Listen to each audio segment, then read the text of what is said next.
Have you ever wondered how people learn best? Well, everyone's different. Same thing as our career choices. In our general day to day life, we all choose different paths and we all have different ways of learning.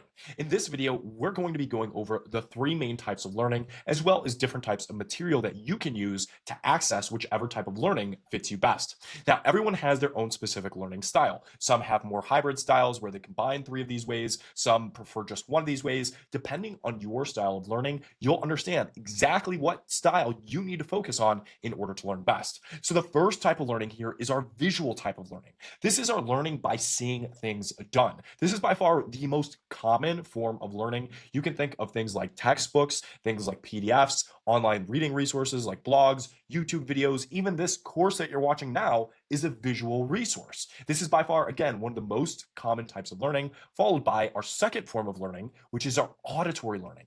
This is our way of learning where we're learning through hearing things. We're learning through that auditory sense. And learning by hearing is mainly found through, again, video courses like this, where you have someone talking directly to you, or something like an audiobook, a YouTube video, and many times when we have auditory learning, we also have visual learning with it as well. But things like an audible book, that's purely just auditory learning. We can combine visual and auditory, which I'll talk about later in this video. But for now, just understand our second style of learning is auditory based. Our third and final style of learning here is kinesthetic. This is learning primarily by some sort of physical movement, and it doesn't matter what it is. If it's whether it's writing notes or highlighting things or drawing different types of diagrams and things like that. Kinesthetic is that hands-on physical learning. And each of these different types of learning, as I said earlier, are very, very particular to who you are as a person. Everyone learns differently, everyone has their own style, and you should stop this video now and just look back to the times where you've studied in the past and think about the ways that you learn and which style you think that you might have. You don't need to be 100% quite yet, but I do want you to pause the video now, think for a minute or 2 minutes about how you think you primarily learn, either through visual, auditory, or kinesthetic. Now that you've gone through and actually thought about this, what did you decide on? No matter whether you decided visual, auditory, or kinesthetic, let's cover some of the materials that can help you based off of your primary learning style. So everyone has that primary learning style, whether it's visual, auditory, or kinesthetic. Whichever one you have is the one that's going to be the most fitting, and it's going to dictate the types of materials that you use for studying. For example, if you primarily are a visual learner or an auditory learner, you're going to benefit a lot from video courses. And if you're primarily a visual learner, you'll also benefit from textbooks, quick study guides like PDFs, and online ebooks. If you're an auditory learner, you'll benefit a lot from listening to audiobooks surrounding whichever subject you have. If you're more of a kinesthetic or hands-on person, you'll learn a lot more through actually writing on note cards, writing notes, creating flashcards and things like that, and creating your own cheat sheets. So for example, you could go into Google Docs or Word, or even just on a piece of paper and start writing down your notes and structuring things very visually and very hands-on with that kinesthetic style of learning. Now, there is one little trick that I want to share with you. No matter what learning style you have, you can usually use any of these resources. For example, for video courses, I could also just listen to them while I go for a drive or do some things around the house. For textbooks, not only do I have to only read them, but I could also start reading the words out loud to transfer into more of an auditory learning. Additionally, with textbooks, I could also take a highlighter, a pen, and something, and actually take that highlighter and go through and start marking my book, different passages, taking notes in the different sections in my book. And while usually that ruins the book, the main idea here is we can start to take almost any study material and add different aspects of it based on how willing we are to change that study material. Same thing with quick study guides. We could go ahead and read those out loud. We could write things down. We can visually look at them. Audiobooks are one of the ones where, while we can't visually necessarily see it on an audiobook, we can learn from it audibly, and we can also take notes for it. So kinesthetic learning. Same thing with flashcards. We can look at them, we can read them out loud, and we can also write things down for those flashcards. So now you're starting to see, while you do have a primary learning style, and everyone does, you can use almost any resource and just use your other forms of learning or your main form of learning for that resource. And that's one of the main things I want you to understand now. And as you go forward into the future, is starting to combine the various forms of learning. For example, if you're you're more of a visual and an audible or auditory learner, you might benefit greatly from video courses. But you can also start to change many, many different aspects of the way that you study based on your learning style. Before we move on to the final part of this video, I wanted to go over this quick note here. Make sure when you're studying that you study things even if you know them. For example, let's say that you get a textbook for a CompTIA certification, right? You get a textbook for, let's just say, the A+, very common certification. If you are studying for that certification and that book has material that you might already know, still make sure that you read the material, because a lot of times, specifically on certification exams, the way that the material is taught is different for that exam than the way that it's taught in general. So for example, let me give you another example. Let's say you were taking the Project Management Professional or PMP exam. That's a huge exam for project management, but you might know all about finances, all about spending, all about managing team members.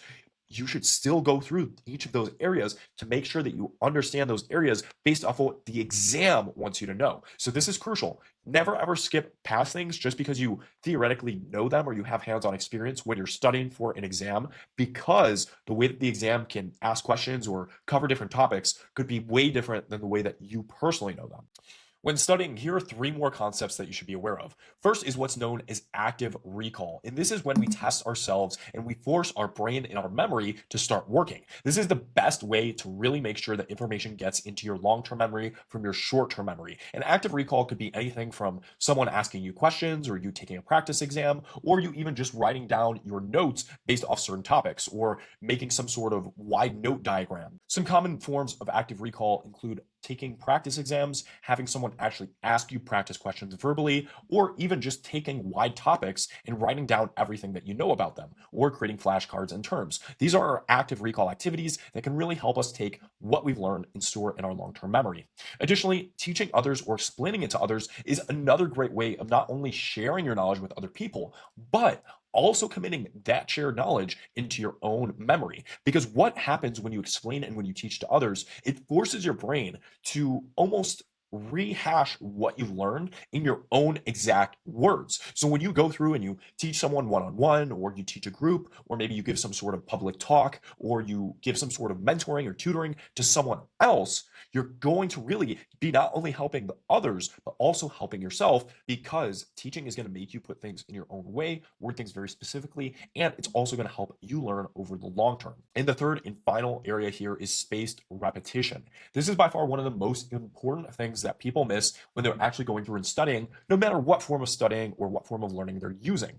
Spaced repetition is essentially us completing whatever it is that we're studying. For example, we read a full ebook, or we watch an entire video course. No matter what it is, once we've completed the main thing, it's important that we go back and we actually review what we've learned. So we get our notes in order, we get our flashcards in order, we make sure that we're taking our practice exams, and not only that, but we also go back to our most important topics. And if you're using something like a video course, you could take notes showing like section 2, video 2, these important topics.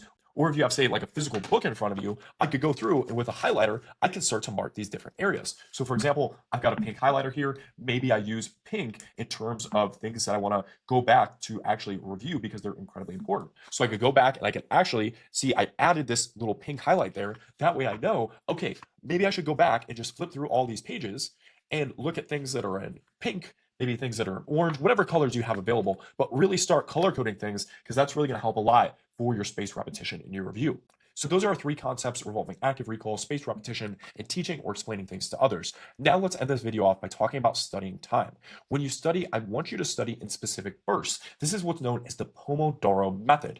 I recommend that you study between 25 to 50 minutes in length, and after your 25 to 50 minutes, you take a 5 to 15-minute break. So that means that if you're studying for, say, 25 minutes, maybe you take a 5-minute break every 25 minutes, and then you get right back into it after your 5-minute break. Me personally, I love to do 50-minute Pomodoros. So if I'm studying for something or I'm working, I'll work for 50 minutes and then I'll take a 10-minute break. That way I could go grab a quick drink. Maybe I could check my phone real quick, go use the restroom, go outside for a little bit. Whatever I need to do in that timeline, that's my free time. And what I recommend when you're first starting this out, especially when you're just getting started with studying, is I recommend that you study for up to 4 hours per day with these 25 to 50 minute rather study sessions with those 5 to 15 minute breaks or those Pomodoros. Lastly, like I mentioned here, study for up to 4 hours per day maximum when you're just starting out. Now, if you're really advanced, okay, maybe you could go up to 5 or 6 hours a day. The reason why I say 4 hours a day is because there have been studies on people's productivity, and it's proven that humans can really only crank out about 3 hours of pure productivity a day. That's how productive the average person is. So if you try and go beyond 4 hours, you're probably not really going to be that productive. So keep it at 4 hours or below of pure study time per day when you're going through and studying. The final thing I want to talk about here is this exercise. So you should already understand your main learning style or main learning styles out of the three that we talked about: visual, auditory, or kinesthetic, or hands-on or physical. And you should focus your learning and your learning materials around that style or around your hybrid style. So for example, again, if you're visual and auditory, you'll have specific ways that you do things. If you are more hands-on and visual, you'll have a specific way of studying. But focus for now on understanding your main learning style and focus all of your learning around that style.